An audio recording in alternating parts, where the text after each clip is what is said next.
Déjà 40 ans que ce vigneron s'est installé ici, à Kadesh Barnea, une des 5 communautés israéliennes bordant la frontière égyptienne.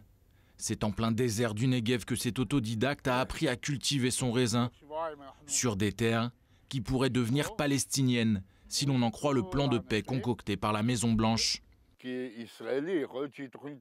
Ce plan est peut-être bon pour Israël, mais il n'est pas réaliste pour autant. Je ne pense pas qu'il soit possible d'arriver à un accord quand tu ne demandes pas aux Palestiniens ce qu'ils en pensent. Le simple fait que notre gouvernement pense à donner ces zones, c'est pour nous déjà un abandon. D'un côté les Palestiniens et de l'autre les Égyptiens. Et nous au milieu. Comment tu veux vivre comme ça? Les agriculteurs israéliens de Ramat HaNegev ont en effet été choqués de découvrir que le fameux deal du siècle prévoit notamment que des parties importantes de leur région soient destinées à un futur État palestinien, avec la création d'une zone industrielle de haute technologie au nord et au sud une zone agricole résidentielle selon la carte conceptuelle publiée par l'administration Trump. 5 communautés se retrouvent directement concernées, quelques 200 familles, des agriculteurs pour la plupart, des pionniers arrivés dans cette région désertique au début des années 80 après avoir été évacués de la péninsule du Sinaï à la suite des accords de paix passés entre Israël et l'Égypte.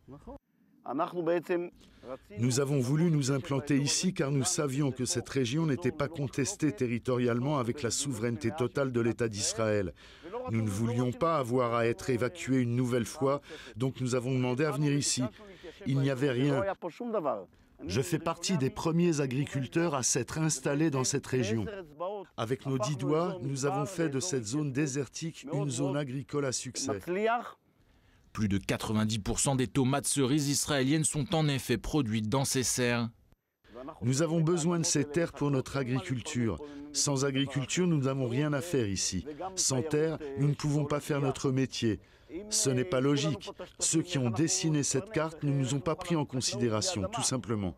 Un sentiment de frustration qui habite aussi le président du conseil régional de Ramat HaNegev, qui a établi de son côté sa propre carte, à la même échelle que la version américaine, afin de déterminer où se situeraient précisément les 5 localités frontalières entre les nouvelles enclaves palestiniennes. Nous ne voulons pas arriver à une situation dans laquelle ces 5 localités se retrouvent encerclées par des territoires palestiniens. Ce plan n'a pas l'air bien sérieux. J'attends des représentants de mon gouvernement de nous rencontrer et de nous expliquer comment ils voient les choses pour nous. Mais j'attends surtout de lui qu'il accepte le plan de développement que nous avons conçu pour renforcer notre région de plusieurs dizaines de milliers de nouveaux habitants. Avec ou sans deal du siècle, il faut renforcer le Negev quoi qu'il arrive. Pour Eran Doron, comme pour tous les habitants de Ramat HaNegev, il n'y a qu'un seul plan qui vaille. Celui que le conseil régional s'apprête à mettre en place.